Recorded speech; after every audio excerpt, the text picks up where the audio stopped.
Ana, que coisa linda. Graça e paz, queridos, graça e paz. É tão bom você superar seus próprios desafios corporais, né? Pensa numa mulher desajeitada, sem coordenação motor, e Deus está falando o tempo todo. Eu faço nova todas as coisas. Você não falou que na velhice você daria mais frutos? Você vai dar fruto também no seu próprio corpo, fazendo coisas que eu nunca fiz na vida. E Deus é bom porque essa sala faz a gente acreditar que é possível, né? Deus é o Deus do impossível, faz nova todas as coisas, e é por isso que eu bendigo o teu nome, papai. É por isso que eu te rendo louvores nessa manhã. É por isso que quando nós olhamos para nós mesmos, nós não vemos o potencial que é em nós. Mas, Senhor, nós estamos longe de enxergar com a ótica divina que o Senhor tem a respeito de cada uma de nós. Cada um dos teus filhos que aqui estão, Senhor, o Senhor já vê o projeto pronto, o Senhor já vê o final da história, o Senhor já sabe daquilo que nós seremos capazes de fazer em Ti. Por isso eu te peço, na manhã desse dia, que o Senhor use graciosamente a tua filha Cíntia Tanuri, como o Senhor já tem feito, mas que o Senhor deixe transbordar, que o vaso dela esteja limpo para que mais e mais unção do Senhor transborde. E nós que seremos alcançados por essas águas limpas, também sejamos lavados nessa manhã, porque todos os dias o Senhor nos lava com a tua palavra. E nós vamos crescendo em graça, em conhecimento, em sabedoria, em santificação. Senhor, não nos deixes desanimar e não nos deixe procrastinar no nosso chamado, naquilo para o qual o Senhor tem nos chamou, e livra-nos de lambermos as nossas próprias feridas. Ajuda-nos a cairmos, levantarmos, limparmos a poeira e seguirmos avante. Que possamos fortalecer uns aos outros na força do teu poder. Eu te louvo pela vida da pastora Mônica, da Lila, da missionária Lila, Senhor, enviada do Senhor para esta sala. Eu te agradeço pela vida de cada um que aqui está e suas famílias. Em nome de Jesus. Amém. Deixe transbordar, Cíntia Tanuri. Amém. Beijo. Glória a Deus. Vem pra cá, Tanuri. Hoje é Quarta Estratégia com você. Fica à vontade, minha irmã. É um prazer ter você aqui. Já estamos aqui com o coração aberto para receber o que o Papai do Céu tem. Então, vem para cá, nos alimenta no dia de hoje. Seja canal do fluir dele. Amém, graça e paz, bom dia. Já começamos tão bem, né? Ouvindo aqui a pastora transbordando dessa alegria de ser filha, dessa vitalidade da vida do Espírito. E a oração que foi feita aqui, essa oração que nos destrava. Glória a Deus por isso. E é sobre isso que eu quero falar hoje com você. Eu queria pensar juntamente com você um pouquinho sobre a graça de sermos filhos de Deus, sobre esta graça que Ele nos tem dado, para esta graça que Ele nos tem chamado. Então, eu queria começar pensando com você sobre essa desconstrução. Você vai hoje junto comigo nesse mergulho, eu te convido, nessa desconstrução da mentalidade de religiosidade, de escravidão, para uma mentalidade de graça e de filhos. Eu queria pensar sobre isso com você. É algo que nos últimos tempos eu quero te dizer, principalmente do ano de 2019 até aqui, eu tenho pensado muito sobre isso e eu tenho visto o Senhor me conduzindo cada vez mais nesse caminho, nessa desconstrução de uma mentalidade religiosa para uma mentalidade de liberdade para a qual Cristo nos chamou como filhos dele. Então, eu queria ler com vocês dois textos hoje. O primeiro está lá em Romanos 8, do verso 14 ao 17, nós vamos ler. E o segundo está em Gálatas 4, do 7 até o 31, nós vamos ler. Então, vou começar aqui com Romanos 8, do 14 ao 17. Se você tiver com a sua Bíblia aí, pega, vamos ler juntos. Se não, você preste atenção na leitura aqui e vai assimilando aí, pois a palavra do Senhor me diz e te diz assim. Pois todos os que são guiados pelo Espírito de Deus são filhos de Deus.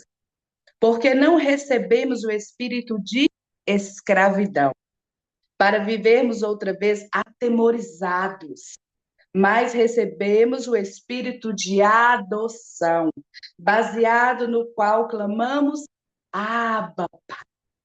O próprio Espírito testifica com o nosso espírito que nós somos filhos de Deus. Ora, se somos filhos, também somos herdeiros, e herdeiros de Deus, e co-herdeiros em Cristo. E se com ele sofremos, também com ele seremos glorificados. Agora vamos comigo rapidinho no livro de Gálatas. Rapidinho, lá em Gálatas. Aí em Gálatas 4, a partir do versículo 7, a gente vai ler assim. Eu vou começar a ler do versículo 4, para ficar melhor, tá bom? Gálatas 4, 4. Vindo, porém, a plenitude do tempo, Deus enviou seu Filho, nascido de mulher, sobre a lei, para resgatar os que estavam sobre a lei, a fim de que recebêssemos a adoção de filhos. E porque sois filhos, enviou Deus ao nosso coração o Espírito do seu Filho, que clama, Abba, Pai. De sorte, já não somos mais escravos, porém filhos, sendo filho também herdeiros de Deus. Conseguem perceber a similaridade dos dois textos? Conseguem perceber como até as palavras se repetem nesses dois textos? Quem escreveu os dois, essas cartas, né? Inspirado pelo mesmo Espírito Santo, foi o apóstolo Paulo. Então, Paulo escrevendo aos Romanos, ele trata desse assunto, desta adoção de Deus pelo seu Espírito, por esse Espírito que nos leva a clamar, Abba, Pai, por esse Espírito que ele é contrário ao espírito de escravidão, que é onde há medo, onde há temor, onde há pavor. Ele nos dá essa liberdade de entendermos essa diferença, de não vivermos mais escravizados, mas entendendo agora que nesse lugar de direito de filho, nós temos um acesso com o nosso Pai diferente do que Paulo está falando aos romanos ali, né? Diferente do que eles conheciam ali pela lei até então, o povo de Deus historicamente. E na carta aos Gálatas, ele está repetindo a mesma coisa. A similaridade do texto e das palavras está querendo dizer a mesma coisa. É uma desconstrução de uma mentalidade de escravo para agora uma mentalidade da graça de ser filho. Mônica, o vídeo está paralisando aí ou é impressão minha? Tá não? Tá falando certinho? Ai, que bom. Então, eu queria pensar com você nessa desconstrução a partir de Jesus. Jesus, ele vem dividindo a história da humanidade até no calendário. É antes de Cristo e depois de Cristo. Ele vem quebrando todo um conceito que havia antes, até mesmo dentro do povo de Deus, a respeito do próprio Deus. É tão interessante isso. Parece contraditório, mas não é. Vem comigo, fica aqui junto comigo que nós vamos entender isso direitinho. Lembra de Filipe, numa conversa com Jesus, um dia, naquela empolgação, ele maravilhado ali com os ensinos de Jesus? A gente vai ver isso lá em João 14. Eles estavam ali naquela conversa gostosa e, de repente, Filipe, então, vai falar com Jesus assim, mostra-nos o Pai, Jesus. Mostra para a gente o Pai. Lembra disso, dona Laura? Eles conversando ali, e aí Jesus vira para Filipe, como ele vira hoje para mim, para você, e diz assim, mas como você está andando comigo esse tempo todo, Filipe? E você está me pedindo para te mostrar o Pai? Olha, quem me vê, vê o Pai. E ele não está dizendo de parecido, igual, já viu, Lila, quando alguém é bem parecido, né, o pai com o filho, fala assim, nossa, aquele menino é a cara do pai, mas parece demais. Até o jeito dele falar, né, o jeito dele gesticular, mas é um xerox, parece demais com o pai. Não, Jesus está dizendo da mesma natureza, da mesma essência, o mesmo ser, está dizendo eu sou. Esse é o mistério, né? Que muitos divagam sobre ele ainda hoje, muitos falam sobre isso até hoje, nessa dificuldade de entendimento da natureza triuna de Deus, né? Trina de Deus. É o Pai, é o Filho, é o Espírito, ora com papéis bem definidos, mas sendo um só. Então, Jesus está dizendo: sou eu sou o grande eu sou, o Deus que não foi concebido, que não tem início de dias, nem fim de dias, que é de eternidade a eternidade, que chamou à existência tudo que existe do nada, a partir do nada, ao som da minha voz, tudo se fez. Por isso, João, na sua narrativa, começando a apresentar Jesus, ele diz: o Verbo se encarnou, a palavra andou entre nós, o próprio Deus, na sua plenitude. Por isso que Paulo vai falar na plenitude dos tempos, esse filho nascido de mulher, debaixo da lei, ele vem quebrando isso, ele vem nos resgatar desse lugar.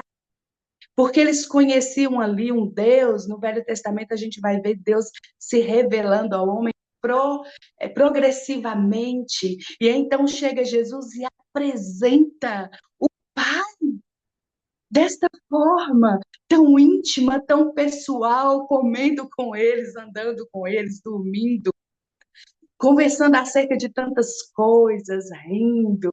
Imagina Jesus pelo caminho, Lu, eles caminhando ali.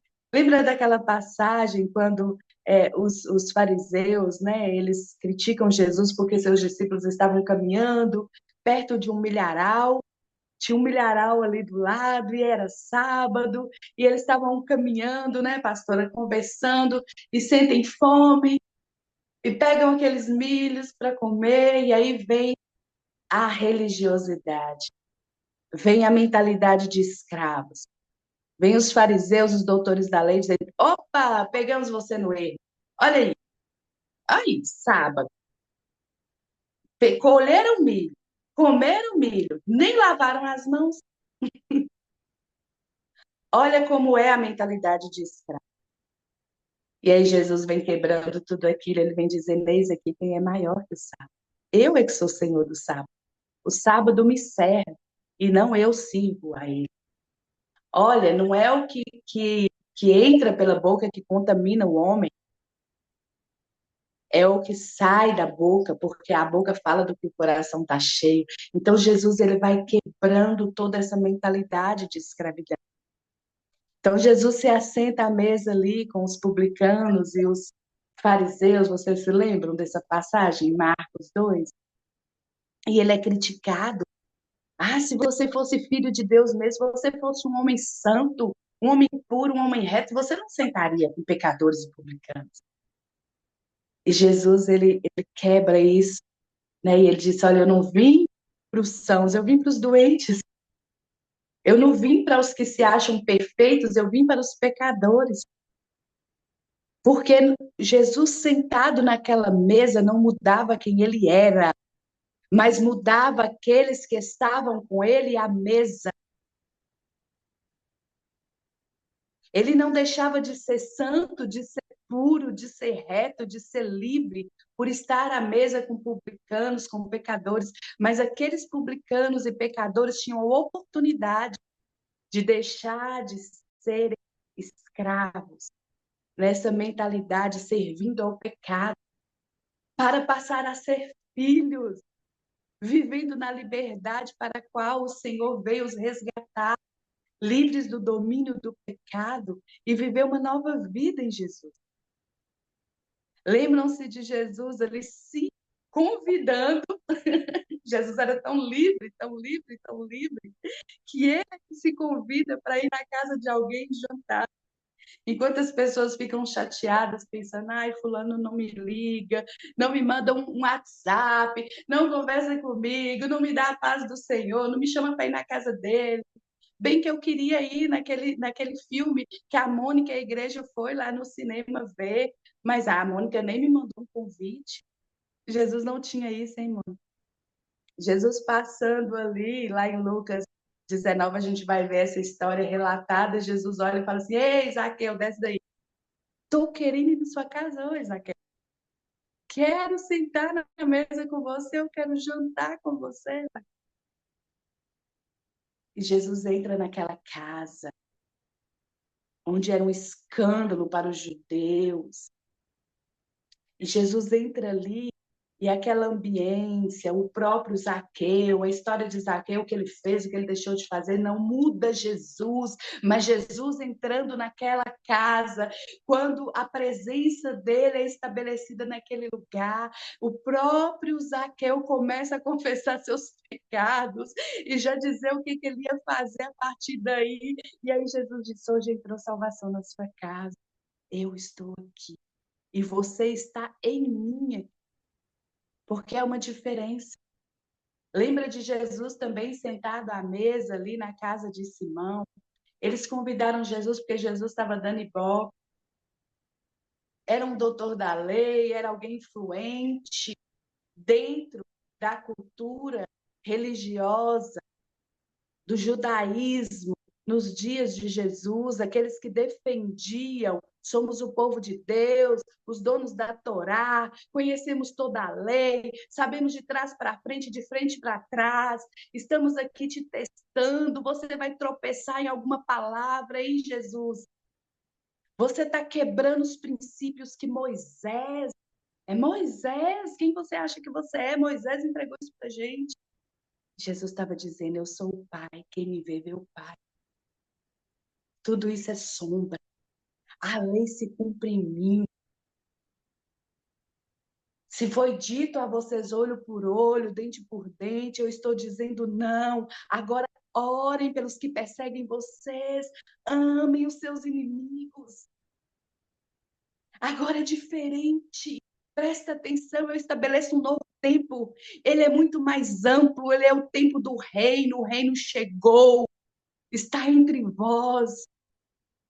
Ele está chamando essa mentalidade de escravos, de empregados, de trabalhadores, para filhos, para herdeiros de Deus, co-herdeiros em Jesus, para desfrutar da companhia dele, da presença dele, do alimento genuíno, puro, do pão que sacia de verdade a fome do homem, da água que verdadeiramente é viva e mata a sede, e ainda faz fluir rios dentro de nós, como ele disse. Ele está chamando para uma liberdade da vida do Espírito, mas os homens estavam agarrados às letras, à lei. Não, está errado, não pode, está fácil demais. Então é só crer em você? Não. Temos que fazer sacrifícios. Precisamos continuar matando os cordeirinhos. Precisamos continuar vindo uma vez ao ano aqui, sacrificar.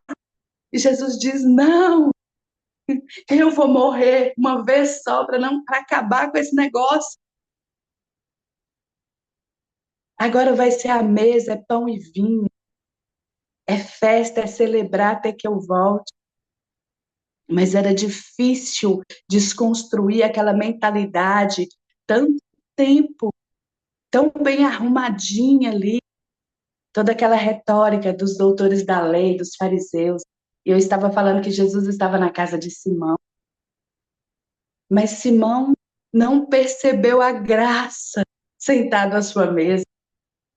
Chega uma mulher, o texto fala pecadora, e ela vai adorar Jesus. E ela chora, ela lava os pés de Jesus.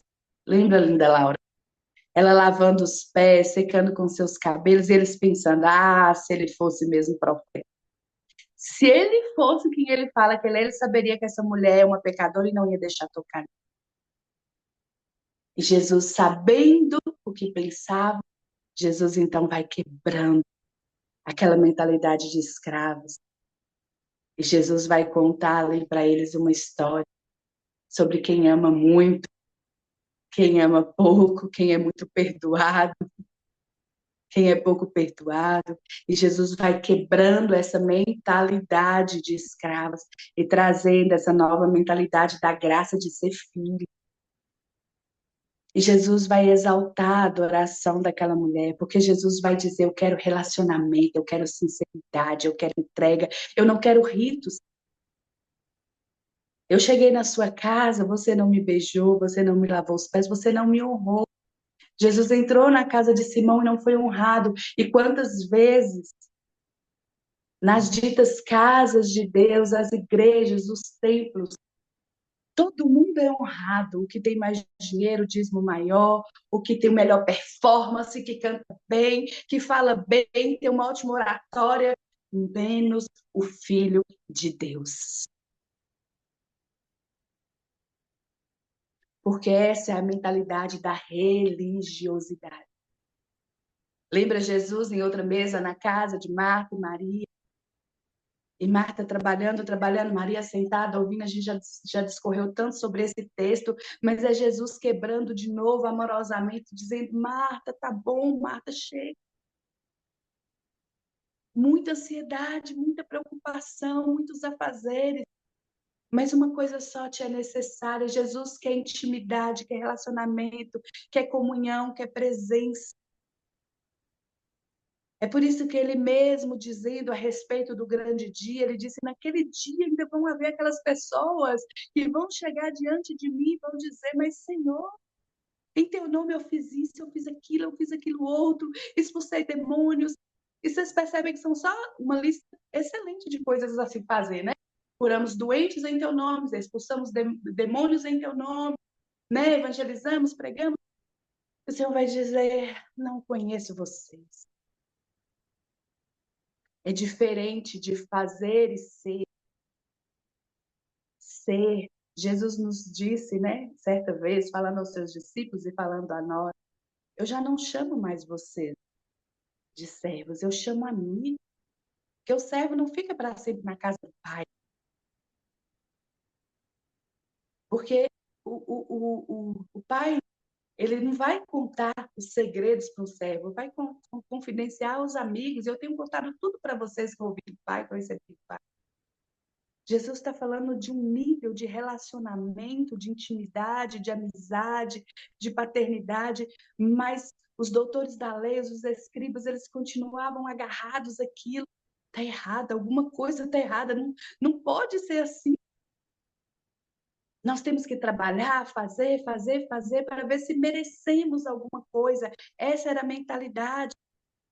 Então, lembra quando Jesus, lá em Mateus 6, ele vai falar sobre essa vida hipócrita, dessa mentalidade de escravos, dizendo: olha, não sejam como eles, que vão para as praças orar em voz alta, para serem vistos e aplaudidos pelos homens como alguém religioso, que quando vão jejuar, ficam com um semblante bem triste para alguém perguntar: por que você está tão abatido? E ele poder responder: porque eu estou jejuando. E ele se mostrar muito espiritual. E Jesus falou assim: olha, quando vocês derem esmola, né? Uma mão não saiba o que a outra deu. Não seja como os hipócritas que tocam trombetas para anunciar, tira selfie para dizer: olha como eu estou fazendo bem aqui, estou ajudando esse pobre, estou visitando esse doente, olha eu aqui no hospital fazendo visita, olha a selfie, olha eu vindo aqui. Porque o homem tem a mentalidade religiosa de escravidão, tem essa necessidade de ser reconhecido pelo que faz. Enquanto o Senhor está dizendo: eu os reconheço pela sua condição de filho, sua nova identidade. É isso que Paulo está dizendo em Romanos e em Gálatas. Vocês receberam agora um espírito de adoção, então vocês são filhos. O Espírito de Deus agora habita em vocês e testifica que são filhos. Vocês naturalmente são os meus herdeiros. O reino já é de vocês. O trabalhador, sabe aquele trabalhador exemplar da empresa? Que ele é bem esforçado, e eu não estou falando aqui contra o esforço ou contra o fazer com excelência, não é sobre isso. Mas sabe aquele que faz, faz para ter aquela fotinha no final do mês ali, funcionário do mês? E ele se desdobra, e ele cansa, ele está sempre cansado, esgotado, mas ele precisa ser o melhor, porque ele quer estar naquele painel ali do funcionário do mês. Muitos filhos estão se comportando assim ainda. Eu preciso fazer, mostrar serviço para o pastor, mostrar serviço para a igreja, para o irmão. Eu preciso que o irmão veja isso, aquilo, senão o que vão pensar de mim? Eu preciso fazer aquilo para eu ser reconhecido. Mas Deus está querendo talvez só tomar um café com você à sua mesa, almoçar com você, ter uma conversa sincera onde você possa dizer: eu estou cansado, sobrecarregado. Me ensina, Jesus, a ser mansa e humilde como você. Ou dizendo: Senhor, me sinto insuficiente, eu não sei fazer isso, sem você eu nada posso fazer. Me ensina como amar e perdoar, me ensina a caminhar, me ensina a te exalar como sendo o perfume do qual eu me revisto todos os dias. Me ensina a ser como o Senhor declarou que eu sou sal da terra e luz do mundo. Então me ensina a dar sabor a esta vida, começando com a minha mesa. Os meus em casa e por onde eu for, eu quero fazer essa diferença, porque uma comida sem sal, a gente sabe quando ela está sem sal na hora que você põe na boca, mas uma bem temperada também, mas mesmo que não veja o sal, ele é perceptível, então não preciso ser vista, não precisa de alarde, mas a minha vida tem que fazer sentido e dar sabor à existência aqui do outro. Me ensina a ser luz do mundo, a não ficar escondidinha, guardadinha, mas me ensina onde eu estiver brilhar o teu amor, este evangelho, que não é o evangelho do não pode, não pode, não pode para ser, não pode beber, não pode comer isso, não pode fazer aquilo ou aquilo outro para ser, não. É porque eu sou filha, tudo me convém, ou tudo me é lícito, mas nem tudo me convém. Eu escolho, eu sou livre para escolher fazer isto ou aquilo, mas eu sou livre porque eu sou. É ser a luz que brilha e deixa o outro ver o Pai através de mim. É essa mentalidade que Jesus vem estabelecer. Paulo gastou, ou se gastou por este evangelho, levando isso principalmente aos seus, trazendo esta mentalidade, tentando estabelecer neles esta verdade, dizendo: olha, vocês não precisam viver mais nessa escravidão, tentando pelos próprios méritos e esforços chegar a um lugar onde ninguém chegará, porque ele disse: eu sou o caminho, a verdade e a vida, e ninguém vai ao Pai se não for por mim. Então busca Jesus. Veja, eu estou imitando ele. Olha para ele, modela ele, imita ele. E hoje em dia as pessoas dizem: você não pode sentar ali, você não pode fazer isso, não pode fazer aquilo outro. Será que nós somos mais santos que Jesus? Porque Jesus sentou com pecadores, comeu com eles, com os publicanos. Não entre aí, não toque nisso, não faça aquilo.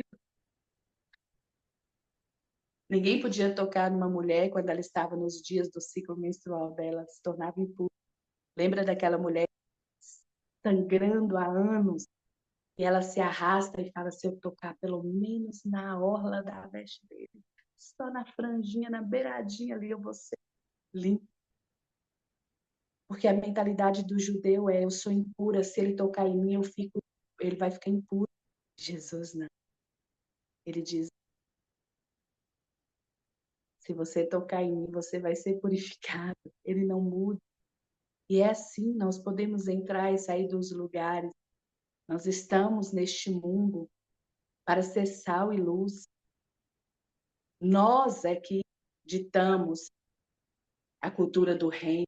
Não é a cultura do mundo que vai me contaminar e te contaminar. Nós é que vamos espalhar a cultura do reino do nosso Pai, estabelecer através de quem somos, sendo filhas e filhos de Deus nessa terra. Este é o lugar que Ele nos tem chamado para ser. Seus filhos.